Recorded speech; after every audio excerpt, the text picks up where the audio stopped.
Today, guys, I'm going to tell you the story about how I came to exist. How this guy Trucks became the villain on YouTube. Today, this is my origin story. And every villain's got an origin story. Every one of them. Yeah, they didn't just show up. They were made by their environment, right? So why is this guy Trucks such a villain? Well, guys, I'm here to tell you. I am here to confess my sins. Because I have done the absolute unthinkable. And that thing that I've done, guys, is I've made fun of truck drivers. I have made fun of truck drivers. I mean, I don't know why it's a issue when this guy Trucks makes fun of truck drivers. I have no idea. Because as long as there's been truck drivers, there's been a truck driver making fun of another truck driver. You know why? Because truck drivers are goofy. They do goofy things all the time. There is no shortage of truck drivers doing absolutely goofy shit. Period. The end. They talk about a trucker shortage, but that's a different kind of shortage, all right? I'm talking about truck drivers basically writing the material for us, right? Anytime we want to make fun of a truck driver, it's there. It's there. But yeah, I'm a little confused by all that, and I thought I'd go back in time and figure out how I became such an asshole on the internet and how I had the absolute audacity to hurt truckers' feelings, guys, by making fun of them. So, I would say it all started in truck driving school, but it started just a little bit before that. Just a little bit before that. See, I too used to wonder what it was like to be a trucker. This was years and years ago at this point. And the resource I had to look up what it was to be a trucker was YouTube.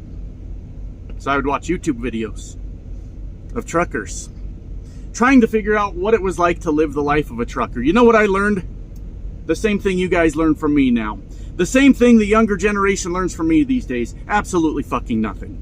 I learned absolutely nothing about what it was like to be a truck driver. Because as silly as trucking YouTube is these days, it used to be even much more goofy. Now, there are still some remnants hanging on that try to do whatever old school YouTube trucking was. It was basically Facebook, just people arguing with each other, you know, everybody triggered over something. But for the most part now, people kind of just mind their business and make their videos. And the newer guys, I can actually make fun of them, and then they'll make fun of me, and we end up being friends. I see you, Jim C. I see you, Southern something. I should have remembered his name if I was going to do this. Southbound Trucker, or I'm sorry, dude, I don't remember. I went to his channel, made fun of him. We're buddies now. Because that's what happens when two adults make fun of each other a little bit, right? But old school YouTube, for those of you that weren't watching YouTube 10 years ago about trucking, was the absolute silliest shit that you've ever seen.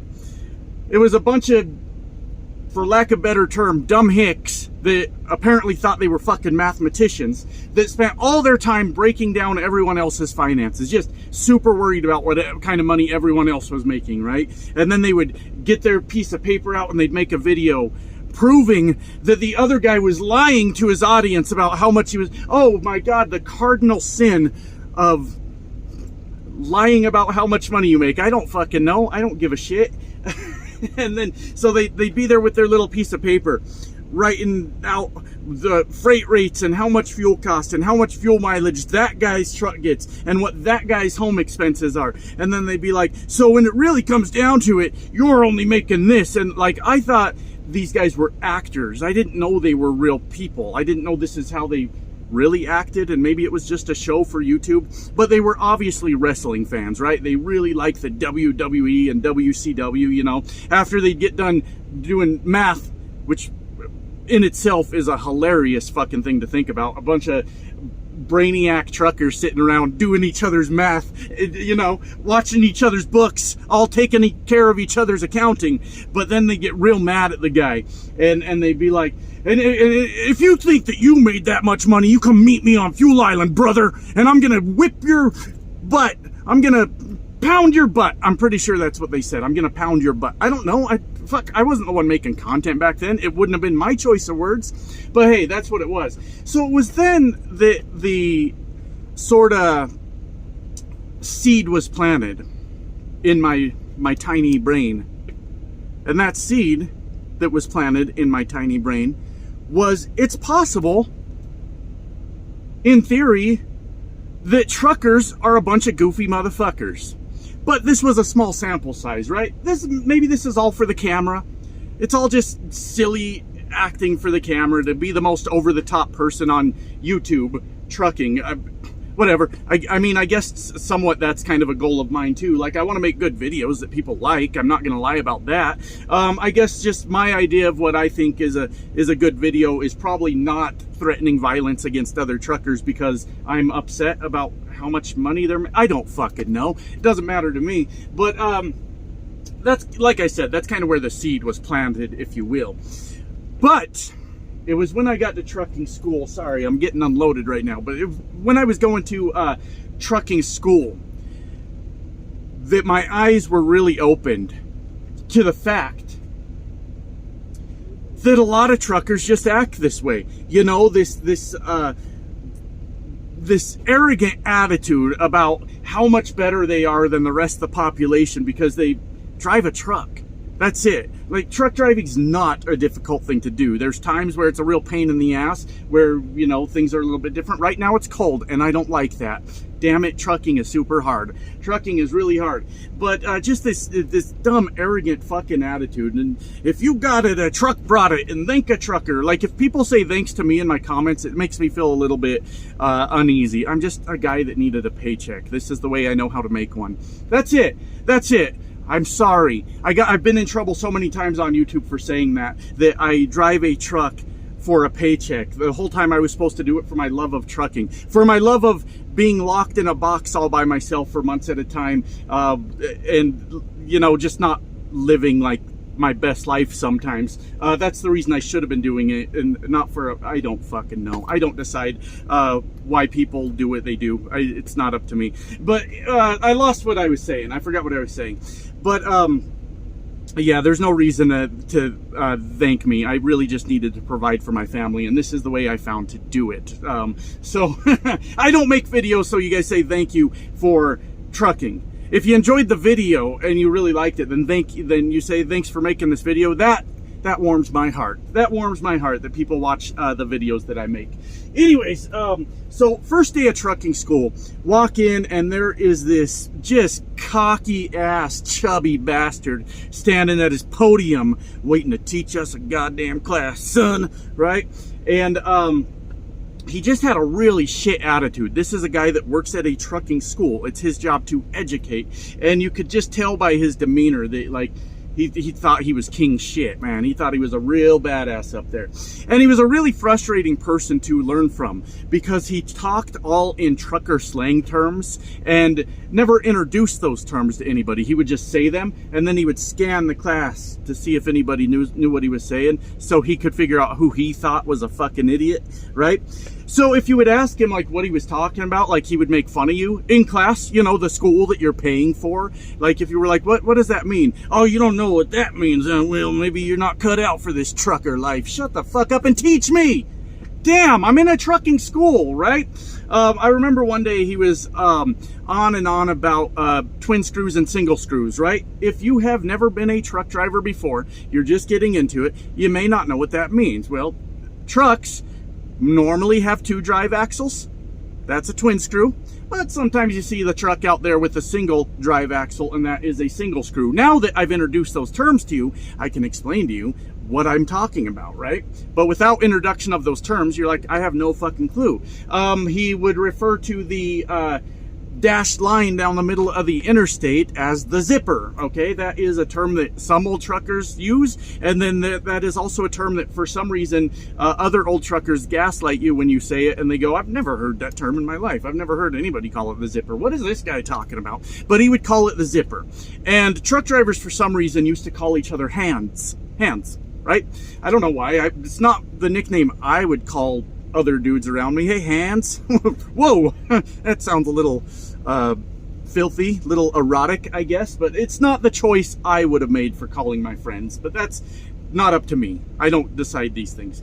But he's talking about the zipper, and then he's talking about 2 hands on the zipper, right? You don't ever want 2 hands on the zipper. Well, not being familiar with these terms, I'm thinking about my zipper, and I'm like, well, I mean, I use one hand to kind of hold the pants in place, and I use the other hand to zip up, so why don't you ever want 2 hands on the zipper? Like I said, he had not introduced these terms to us, and once again, you're the idiot if you don't know what he means. And like, obviously this is common sense once you know what the slang terms mean. You don't want 2 hands on the zipper means you probably don't want 2 goddamn dipshit truck drivers smashing into each other in the center of the goddamn interstate. Seems reasonable to me, but he was going out of his way to say it in terms that people didn't understand, just so he could prove how much smarter he was than everyone. What a dick, right? What a dick this guy was. And I remember another time, we were outside. He did some of the road stuff. He was mostly the classroom guy, but he did some of the road stuff. He was the tester. You had to test with him to get your CDL. And he did a lot of the pre-trip stuff. So I remember it was a class of maybe 20 people. Back then, a lot of people went to trucking school. I don't know what it's like now, but orientations are mostly dead these days when I go to them, and I go to them all the fucking time. Anyways, what am I trying to say? We were outside, just looking at a truck for the first time, and he's talking about the stuff you check when you're pre-tripping. Cool. Sounds like we're learning something. And everybody's doing the same thing. Everybody's walking around trying to check something to look like they're trying to take in the information, right? And I'm like, oh, I better check something. Shit, I don't really know. Fuck, I don't know what I'm looking at, all these things. And so I did maybe something stupid in hindsight because I didn't know, and I walked over to one of the steer tires and gave it a good kick. Gave that steer tire a good kick, right? And he goes, why are you checking that? And I said, because we're supposed to check tires, aren't we? And he goes, he had a real smart ass response to that. He goes, if it were flat, it'd be flat on the bottom, don't you think? And I said, what do you mean? Well, I mean, if that tire were flat, wouldn't it be flat on the bottom? Like, what does this mean? Of course, in a car, if your tire's flat, you can immediately identify that. Like, you're walking out towards your car and you go, oh fuck, I got a flat tire. Why? Because it's flat on the bottom, right? That's how you know. And I'm like, yeah, but we were told to thump the tires, kick the tires, check the air, all these things, and that's what I'm doing. Am I doing something wrong? And he just got this smug look, and he goes, well, I already done told you, if it were flat, it'd be flat on the bottom.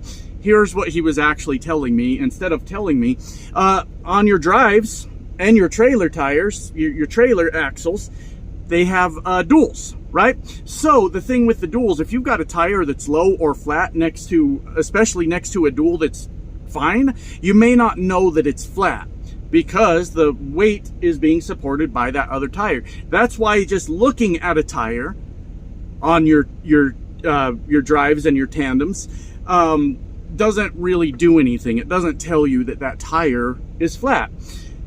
The steers are not duals, obviously, so when they go flat, well, you can clearly tell that. Well, hey, all I was told was we got to check these tires. Okay, let's check these tires. Explain it to me. Once again, I'm in school. Teach me, right? Teach me. So, and then one other time with him, this was towards the end of school, I was getting ready to take my test, and we pulled into the yard, and I went to set the brake on the truck, and he goes, don't worry about that. Come on. And I was like, are we getting out of the truck? And he goes, yeah. And I said, you don't want me to set the brake? And he goes, this truck ain't going anywhere. And we got out. Guys, don't ever do that. Always, always set your brake when you park your truck. Always. Don't matter if that truck ain't going nowhere. But this was the kind of silly shit that he did. This is an instructor at a school, right? Then we had another instructor. He was okay. He was kind of, funny, but he was a dick one time to me, and sometimes that's all it takes. Sometimes that's all it takes. So anyways, he before he went to the truck driving school, he used to drive one of those, I don't know what they're called, the huge sleepers. I'm sure there's a word for them. I've never drove one, so I never cared. But you know, the huge sleepers with, you got a kitchen in there, you got a separate bedroom and a living room. These things are fucking massive, right? He had some sort of contract hauling jet engines, so he was able to run that bigger, heavier truck, because I guess jet engines are pretty light. I could lift one over my head with just my hands. That's how light they are, but you guys can't. You guys can't. Maybe once you've muscled this truck down the road for 10 years, maybe you can lift a jet engine. Maybe. I doubt it, but I can. And that's all you need to know about me, okay? So anyways, so he kind of had a really arrogant attitude because of what he used to do. It was kind of weird. But I remember one day I was riding with him and we pulled back into the yard. We were headed back towards the yard. And this was back before the, you know, automatic and manual restriction. I forget which one it's called. But you basically had 10 speeds. I mean, you had 13s and 18s also. But, you know, in school and most companies, 10 speeds. That's what you had. So we were learning on a 10 speed, of course, and which is another thing that makes me the greatest driver in the world. 10 speed, bitch. Anyways, and I was downshifting to make a turn headed towards the yard, because what you don't do, for those of you that don't know, in a semi truck, you don't just pop it out of gear, put it in neutral, and hold down your brake like you do in a car. And the reason is you want to be in the habit of downshifting your truck to use, you know, the engine and transmission to help bring your speed down instead of relying on your brakes, if for nothing else. Because when you're driving on mountains, it's not really a thing these days. You know, get your speed down in an automatic, turn on your jakes, and, you know, use your brake pedal if needed. But it used to be a little bit different. You know, you wanted to be using that truck to maintain its speed, because if you held your brake pedal all the way down a mountain, you had a really fucking bad day. So that's, you would fail your test for, I think you would fail your test for like coasting. You know, you're coming up to a red light and you throw it in neutral and coast. I believe that was an automatic fail. I'm not really sure. It's been a long time. But I was downshifting. I was doing just fine. And, you know, sometimes when you guys are shifting through those gears, sometimes you'll fuck up and you'll just grind gears and you'll be like, fuck, I can't get it in gear. So I'm almost stopped. And I was trying to downshift and I fucked up, missed my gear, and what I did, I couldn't get it in gear. So I said, hey, I know I'm not supposed to do that. I said, but I'm just gonna stop and start over. I mean, I just missed my gear, that's all. And he goes, why'd you do that? I said, I don't know, man. I was trying and I just screwed up. And he goes, well, do you want to fail your test? And I said, what do you mean? No, I don't want to fail my test. I've been here for like 2 or 3 weeks now, and I just want to get my CDL and get out there and start making money. So no, that's a weird question. I don't want to fail my test. Why would you bring that up? Anyways, God, I lost my train of thought there for a second. So I asked him, I said, you've never done that? You've never been downshifting and missed a gear? And he's like, well, no, I do it all the time. Like, after 30 years of truck driving, I still do it. And I was like, then why you yelling at me about getting my CDL and failing my test? I mean, if 30 years you're still doing it, then why the hell are you giving me shit? And he goes, because I already have my CDL. Fuck, got me there. Good one. Hey, that was actually pretty clever. I liked it. I thought it was, at the time I was pissed off because I'm like, why the fuck is this guy yelling at me? But actually that was pretty funny. That was a pretty good one. And then we had one other instructor. I didn't really like know him too well, but he was sort of our mountain driving guy and running through like actual, you know, in Denver on the surface streets. He was the guy that handled all that. We're going to go out and we're going to run down Colfax, if anybody's familiar with, you know, like downtown Denver areas. Colfax is a very busy street, plenty of pedestrians, traffic, all these things, and we're going to run down that, right? And that's going to be our drive for the day. We're going to run that. We're going to do a big loop. It's going to take us about an hour or two, and everything's going to be just fine. And but he would sleep. He would sleep through the whole thing. I guess that's just, I don't know. That's what he would do. And he was also the mountain drive guy. the mountain drive guys. So it being in Colorado, getting your CDL, we have to run in the mountains at that school. They were like, let's run in the mountains so that you guys can learn how to do that, which I think is a really good idea. I thought that was really cool. I was kind of lucky to live in Colorado and get my CDL because I learned to drive on mountains instead of what the fucking Texans do. Texans! What is wrong with you guys? These fucking Texans, they get CDLs. Some of you understand there's a joke happening here, but some of you are really pissed off right now because you're Texans. But these goddamn Texans, right? They get their CDL and they get out and they drive a truck, and then it's middle of fucking December and they find themselves on a mountain somewhere out west and they go, what the fuck do I do? And it's a really, really shitty situation. It can get real ugly sometimes. So I was really lucky to have been able to learn on mountains, right? Well, he would sleep through that also. I guess he figured that if he made it back alive, you did a good job, right? Maybe that was his whole teaching philosophy. Like, hey, I'm going to get a nap. Don't kill me. If you can not kill me, hey, you're going to pass right through school. But he was just a lazy piece of shit that slept the entire time, passed the fuck out in the passenger seat. And that was kind of my experience with trucking school. I'd say the first guy was worse. He was just like a real dick, you know, always wanted to prove how smart he was. But then I get out into the oil field. Those were some of my first trucking jobs, right? A lot of people are asking me to retell the oil field stories. Maybe. It's a long time ago. So I try to remember like how those stories played out. Hey, we'll do our best, maybe. But when I got out to the oil field, I fucking absolutely hated the way that most truck drivers treated me. I was just out there to do a job. I didn't like being called names, told I'm just a damn rookie, and all these things. I didn't fucking like it. I was like, I don't understand. I'm just out here trying to do a job and provide for my family. And most everyone was just really shitty. Like, it was just like a hazing process. And like, I was already in my 30s. I was past the point of anything in my life that would require hazing. I didn't join a fraternity. I didn't play sports in college or anything like that.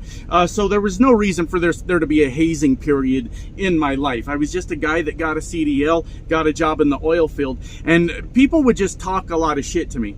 And I would get so damn frustrated with it, because that's why I was there. I was just there to do a job, right? To provide for myself and my family. And I would get really frustrated with it, and I would talk to my good friend that I have lost contact with years ago. Some of you remember him from the old stories, Big Jeff, right? And that dude was a big motherfucker, but he was like the nicest guy I'd ever met, and lost contact with him years ago. I wish I hadn't, but I did. It happened. It's how it goes.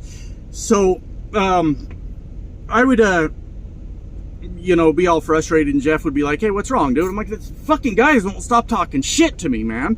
And, he finally told me one day, he said, Josh, this is just ball busting. Like, you're probably taking this way too seriously. He said, you bust my balls all the time. You make fun of me all the time. I make fun of you, and it's all good. I said, yeah, but Jeff, we're friends. That's different. I'm not friends with these fucking guys. He said, they're trying to make friends the only way they know how, okay?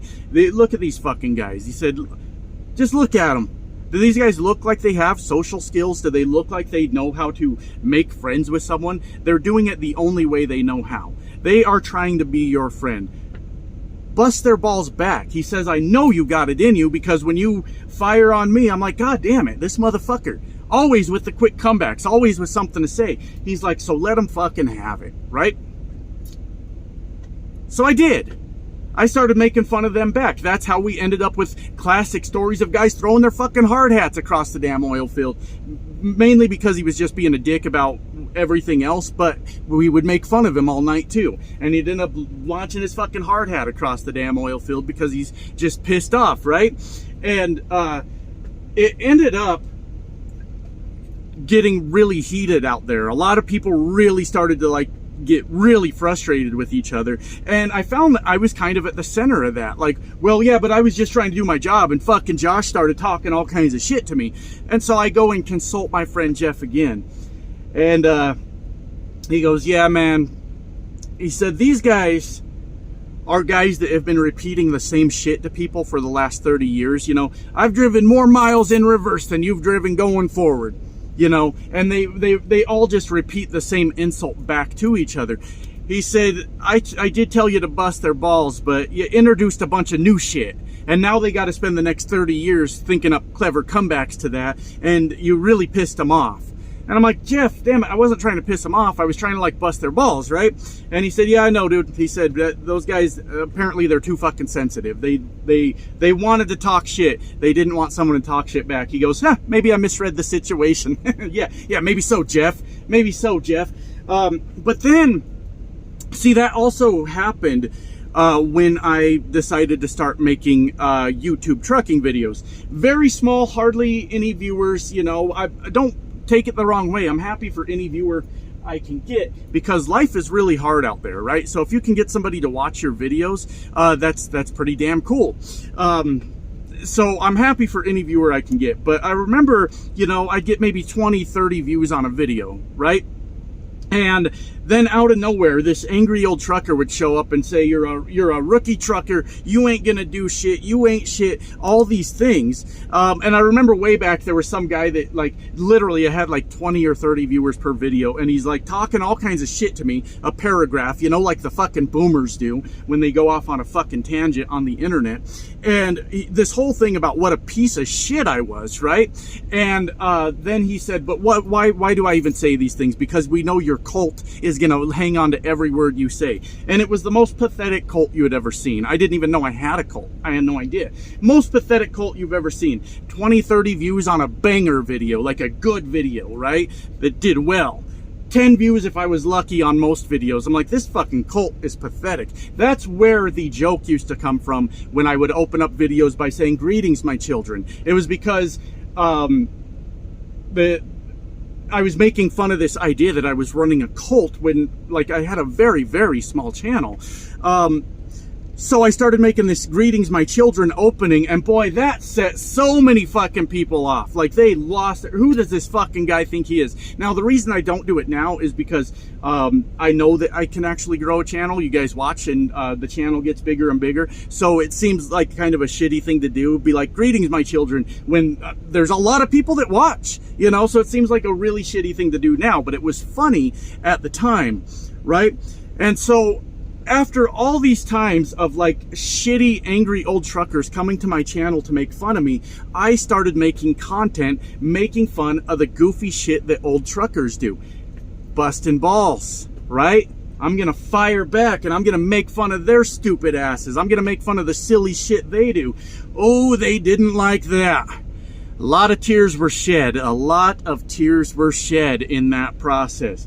And that's all I was doing. I am not the guy that's going to make a violent threat against you. I'm not going to dox you or your family. I'm not going to call your company. I am going to make fun of you, though. I'm absolutely going to do that. And why not? I thought it was all just ball busting, right? That's what I thought. That's what I was told.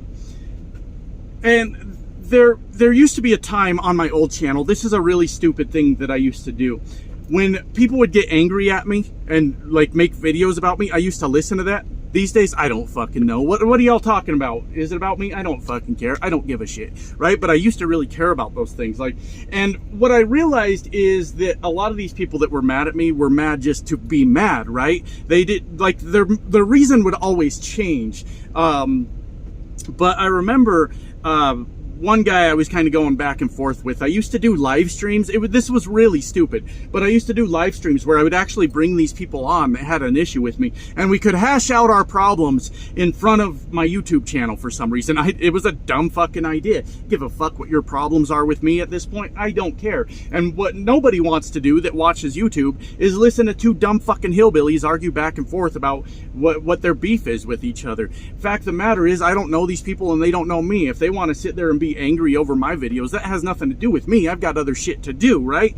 But I used to bring people on and say, come on, let's work this out. Let's figure out how we can be friends. I don't want to be anyone's friend. If I got to ask for your friendship or change, like, how I view the world, or tone my videos down a little bit so some weirdo on the internet will be my friend, I'm not looking for a friend, right?